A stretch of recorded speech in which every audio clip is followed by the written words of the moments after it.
I have an older sister who is 2 years older than me.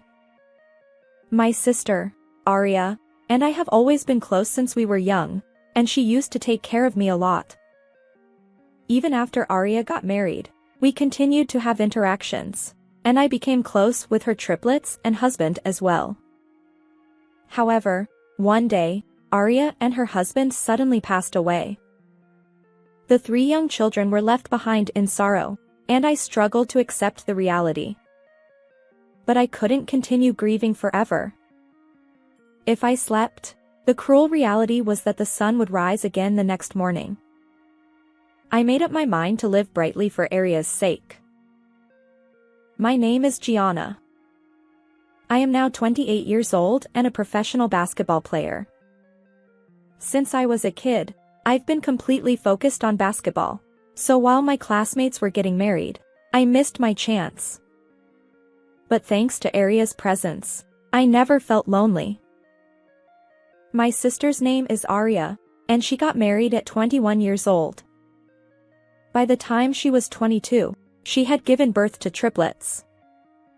At that time, I had just graduated from high school and was still living at home. Arya, who had moved out ahead of me, often brought her children home, and I would play with them. Arya's husband, who was 5 years older than her, was a good person and took care of me as well. However, whenever I visited Arya's house, I felt uneasy. The reason was Arya's in-laws, her husband's parents. Both of them lived with Arya and her husband and seemed to have opinions about everything Arya did. So whenever Arya returned home, she would often vent her frustrations to me and our mother.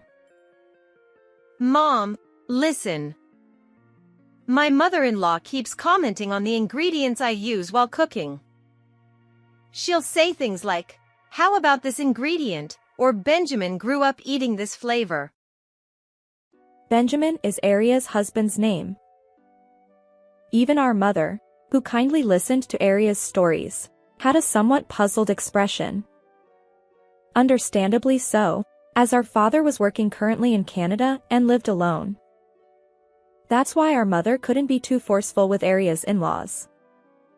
Our mother, who wasn't naturally assertive, was most concerned about causing any harm to me or Arya by speaking up.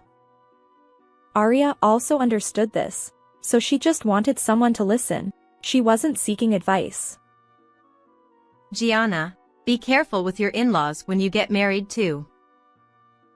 I'll consider that when I decide to quit basketball. That's still a long way off. Really? You're such a basketball fanatic. We laughed together. Arya and I always have this kind of banter. We don't argue as sisters, we just share laughter. By the way, Benjamin and I are planning a trip together. Oh, that sounds great. Where to? Italy. When I heard Arya's story, I couldn't help but feel envious. Italy was a country I had always wanted to visit. However, in contrast to my excitement, Arya seemed somewhat downcast. Benjamin won tickets through a company event, but they're only valid for a pair. So, we're worried about leaving the kids. Upon further discussion, it turned out that initially, they hesitated to go because of their children. However, for some reason, Arya's mother-in-law strongly encouraged them, and so Arya and her husband decided to go. According to Arya, they probably think they'll have a leisurely time without the two of them around. Furthermore, Arya has some concerns. Noah, especially our third child, doesn't warm up to my mother-in-law. The other two also seem a bit distant. It seems Arya has more on her mind than just the trip. By the way, when are you leaving? In a week. It's a 4-night, 6-day trip. Upon hearing Arya's response, an idea occurred to me. I happen to have time off that week. So, I'll take care of the 3 kids. As I said that, Arya's face seemed to brighten a little. Even I want Arya to enjoy her trip without any worries. If there's something I can do to help, it's only natural. I had no idea at the time that this would turn into a house sitter in hell. On the day of Arya and her husband's trip, my mother, who works as a nurse, left early in the morning for her day shift at the hospital. Initially, I had planned to see them off by myself, but their children also wanted to go with me, so I took them along. They probably wanted to be with their parents for as long as possible. After seeing them off at the airport, I took their 3 children, Oliver, Levi, and Noah. Arya's in-laws were supposed to meet us at their house. "All right, kids. Let's head home," I called out, and all 3 nodded in agreement. Their synchronized response impressed me. Being triplets, they seemed perfectly in tune with each other. When we arrived at Arya and her husband's home, her in-laws welcomed us. Arya's mother-in-law approached me, and to my eyes, she resembled a witch. Heavy makeup, stiff hair cascading down her shoulders, and bold lipstick that would stand out even in the dark. "Hello. I'll be taking care of the kids starting today," I said politely. Her response caught me off guard. "Well, there's a lot for you to do. First, prepare dinner. And I want to take a bath, so clean the bathroom quickly. We're also out of shampoo, so buy some later." As we exchanged greetings, she continued listing demands one after another. I was dumbfounded. I hadn't come here to be a servant. My purpose was solely to look after the kids while Arya was away. Yet this woman treated me like a housekeeper. I mustered the courage to reply. I'm here to take care of the 3 children." She objected to me saying that. "So, you plan to make these 3 do household chores?" What? I was taken aback. "Exactly. That's what I mean. Since my husband is away golfing for the next 3 days, I'm in charge of this house." "In charge?" I muttered unconsciously, unsure if she heard me. She glanced back at me briefly as we entered the house and disappeared into the living room. Once inside, the kids headed straight for the washroom. Their synchronized run made me smile. But then her next words stunned me. You 3 are so noisy. I can't hear the TV. She shouted. The kids froze in place. Finally, little Noah mumbled, "I'm sorry." Without thinking, I stepped in. "Excuse me, but that's no way to speak to them. They're still in 3rd grade, after all." Her icy response cut deep. "Their grades don't matter. It's about what I think." How cruel. I whispered. "You too. Arya always challenges me too." She said, her words sharp as a blade of ice. It hurt to see her direct this at the young kids. "I'll take care of these children. Please relax," I said, choosing my words carefully. If I could keep her irritation away from the kids, it was worth it. Or rather, I hoped it would be. After that, the first day flew by in the blink of an eye. There were a few moments when her dissatisfaction seemed directed at the kids, but I quickly sensed it and avoided any conflict. Perhaps my basketball defensive skills helped. Still, I wondered if Arya always received such treatment. The more time I spent with this person, the more I understood why Arya would come home and vent her frustrations.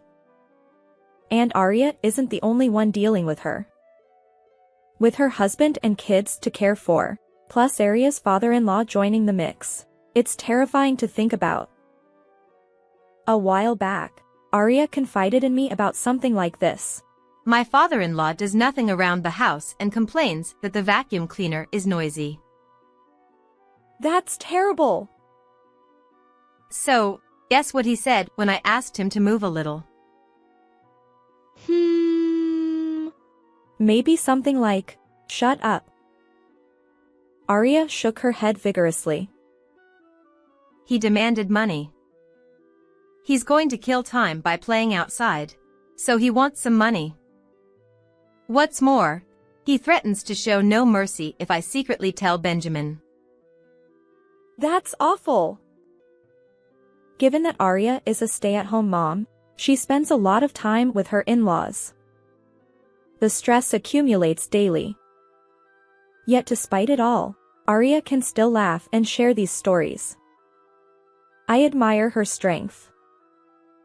On the first night at Arya and her husband's house, after Arya's mother-in-law had gone to bed, the 3 kids came to my room. Gianna, we want to play basketball. Their sudden request surprised me. What made you want to play basketball all of a sudden? They began excitedly explaining. Apparently, they watched a basketball movie, and Arya showed them videos of me playing, igniting their passion for basketball. Although they practiced with friends after school, they were struggling to improve. So, they decided to ask me when I arrived. How about trying tomorrow? It's Saturday, and there's a gym nearby that I occasionally use for practice. Their eyes sparkled as they replied, yes. I welcomed the break from being cooped up at home. And knowing that these kids were growing to love basketball because of me made me incredibly happy. The next day, even though it was only 7 a.m., the 3 kids were already getting ready. Gianna, hurry. As I got up, the 3 of them pounced on me, fully prepared to leave. Perhaps hearing their voices, Arya's mother-in-law woke up. Hold on! Why are you so noisy early in the morning? Explain what's going on, Gianna. I promised to teach these kids basketball. What's so great about a sport where you just put a ball through a hoop? You can go, but make sure you finish your household chores. With that, she disappeared back into her bedroom. I hurriedly finished laundry and breakfast preparations as I felt the pressure of keeping them waiting. The kids observed me while practicing their ball handling. When we arrived at the gym, the 3 of them were full of energy. I also rediscovered the joy of simply enjoying basketball, something I had forgotten since becoming a professional player. As a professional, my focus shifted to winning and losing, which was only natural. It was tied to income and, fundamentally, my job. Seeing these 3 kids genuinely playing basketball reminded me of something I had lost. All right, everyone, gather up. I taught them everything from basics to advanced techniques. Occasionally, they struggled, but their sense was better than I expected, and they picked things up quickly. They were beyond a 3rd grade level. Not out of favoritism, but I sensed a natural basketball talent in these triplets. They had dribbling skills and shooting form stability that even older kids struggled with. Maybe they could aim for a professional career. Curious, I asked them, "What are your dreams for the future?" The moment I saw their reactions, I realized it might have been a silly question. Their eyes sparkled. Professional basketball players. As expected of triplets, they harmoniously declared their dream. Hearing their dreams, I decided to support them wholeheartedly. All right. I'll turn you all into outstanding professional basketball players. Let's practice.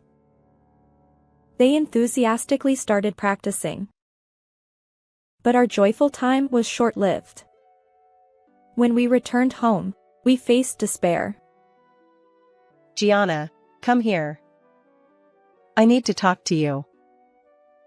Her expression was unusually serious. What happened? The triplets also seemed concerned about our unusual behavior. Unaware of their presence, Aria's mother-in-law continued. Benjamin's plane crashed during landing. Unexpected news plunged my world into darkness.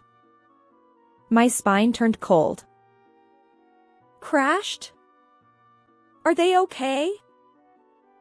Her quiet headshake told the whole story. The kids came out, clinging to me as if their souls had been ripped away. To them, losing not only their mother but also their father, Benjamin, was an immeasurable sorrow. Tears streamed down my face. 1 month after Aria and her husband's passing, the remains that arrived in the United States couldn't be definitively identified as theirs, but the returned wedding ring was undoubtedly theirs. The funeral concluded, and my mother, who was much deeper in grief than I, traveled to Canada where my father was. My performance in games suffered. It became clear how significant Aria's presence had been. I hadn't realized how painful it would be to never see someone I loved again. Eventually, unable to continue playing due to emotional strain, I retired from professional basketball. A few weeks later, I started working as an ordinary office employee. And then, it happened. Out of the blue, Aria's mother-in-law called me. Hello, it's been a while. We've decided to move to California. Why so suddenly? There's no point being where Benjamin isn't. We're going to live carefree. Now, to the main point. Since you don't seem likely to get married, take care of the 3 kids. She conveyed her demand and chuckled over the phone. I couldn't fathom her true intentions, but given her personality, the triplets must have been an inconvenience. I decided to accept her words. Is that okay? I'd be happy to. Satisfied with my response, she raised her voice slightly. Finally, I'll have more free time. Thank you, Gianna. Her thank you was undoubtedly sarcastic. I understood she didn't mean it sincerely. But I also felt lonely being alone in this house that my mother had left behind. 3 days after the call with Aria's mother-in-law, life with the 3 kids Aria left behind began. Unlike when we played basketball together at the gym, their faces were understandably somber. Of course, they had lost both parents simultaneously. It would be strange for them to be cheerful. But I couldn't afford to wallow in sadness. If I did, we'd all fall apart. I vowed to protect these 3 kids no matter what.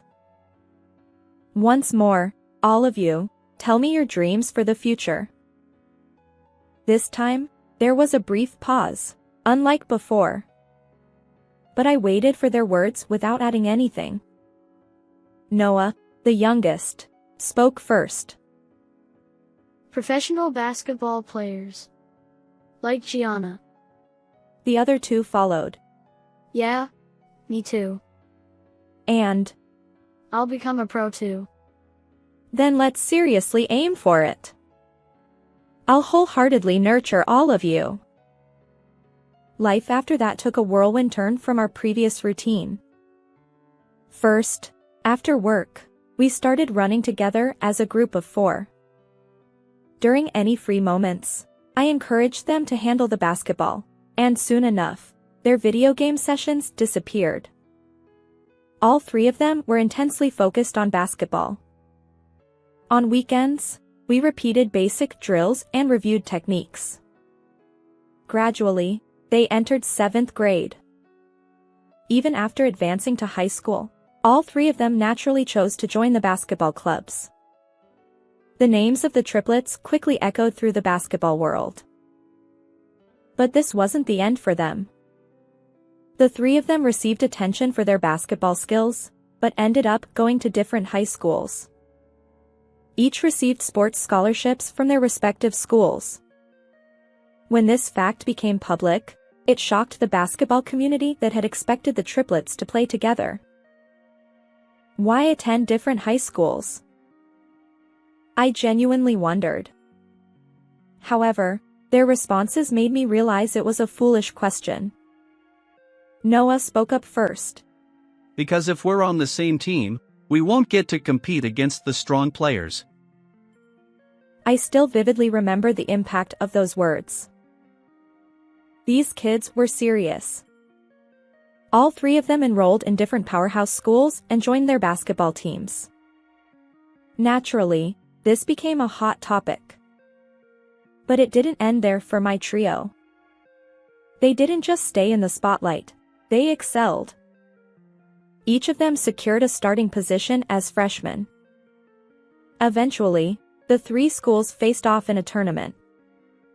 As first-year starters, they were naturally part of the competition. I had wanted to attend the tournament, but work during a busy period prevented me. So, I waited for their reports. Noah was the first to call. Gianna, my team won! Any of the three winning wouldn't have been surprising. Next came Oliver's call. In the final match, we played against Levi's school. We missed winning by just 1 point. Oliver, the eldest, spoke tearfully. I offered him words of encouragement. Shortly after, Levi called with good news. After winning and being runners-up, the schools are embarking on an intensive training camp in California this year. I initially wondered why California, but it quickly made sense. The practice partners are experienced basketball players from a certain circle. In other words, it's a training camp where high school students challenge adults. Indeed, practicing against stronger opponents is valuable experience. Unfortunately, Oliver couldn't participate, but he didn't dwell on it.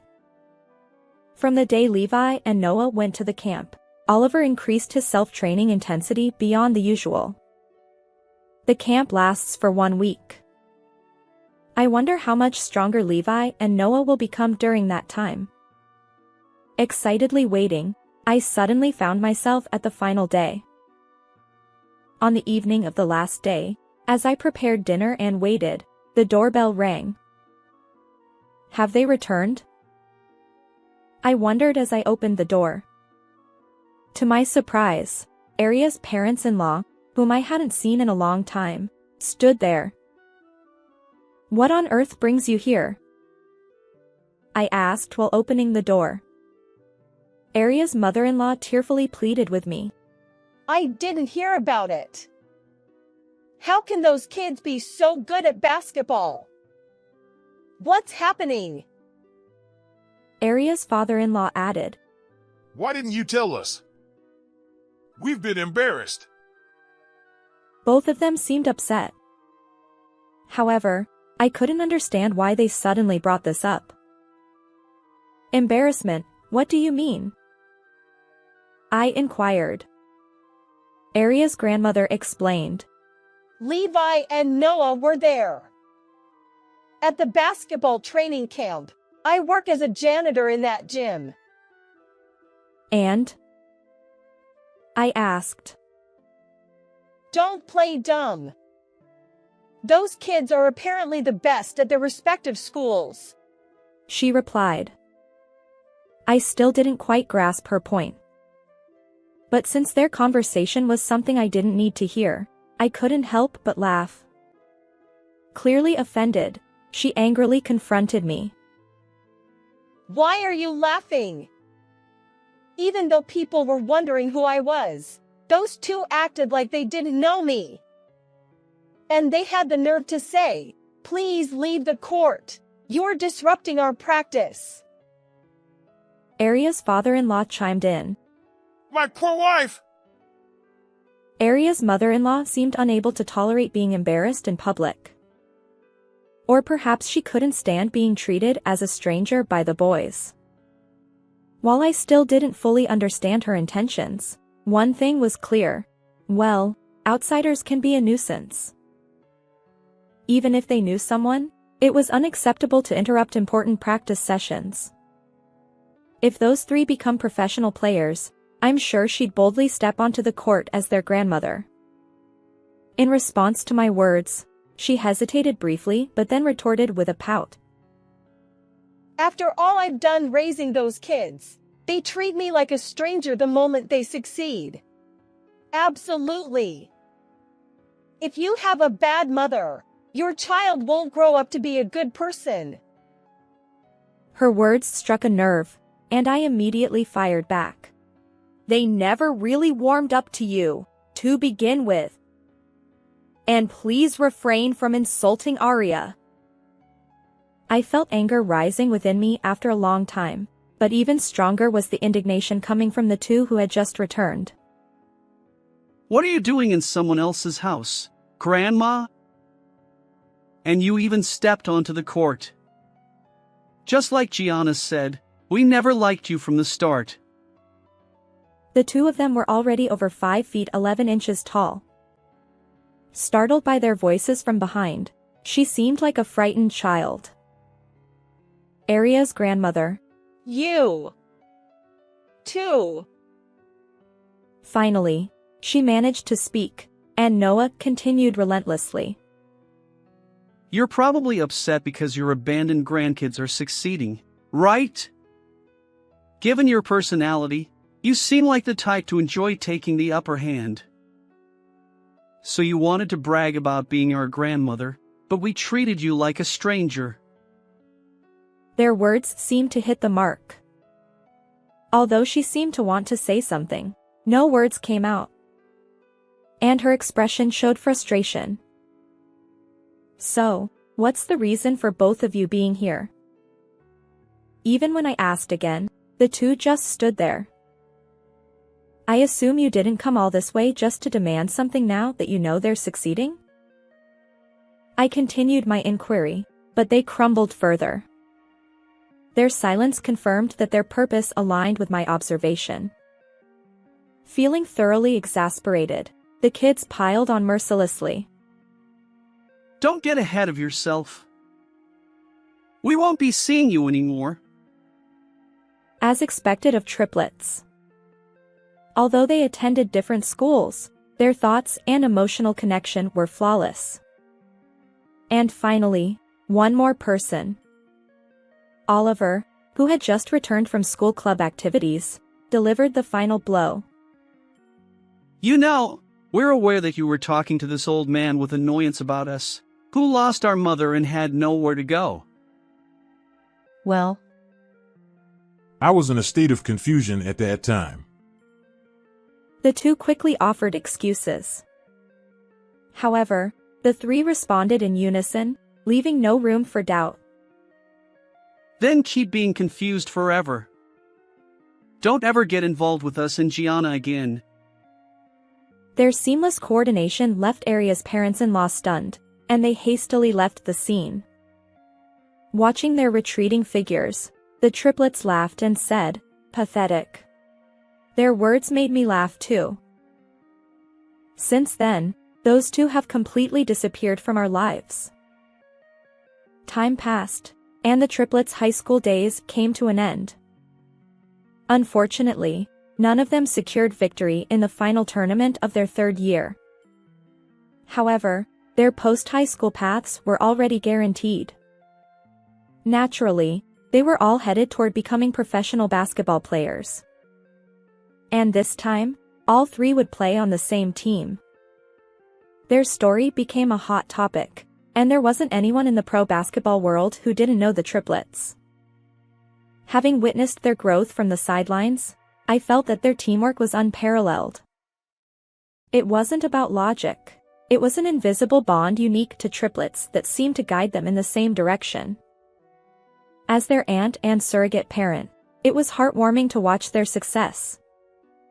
Although my life as a basketball player had crumbled, I now aim to support these three forever. How did you like this story? Don't forget to subscribe to the channel. Until next time in the next video.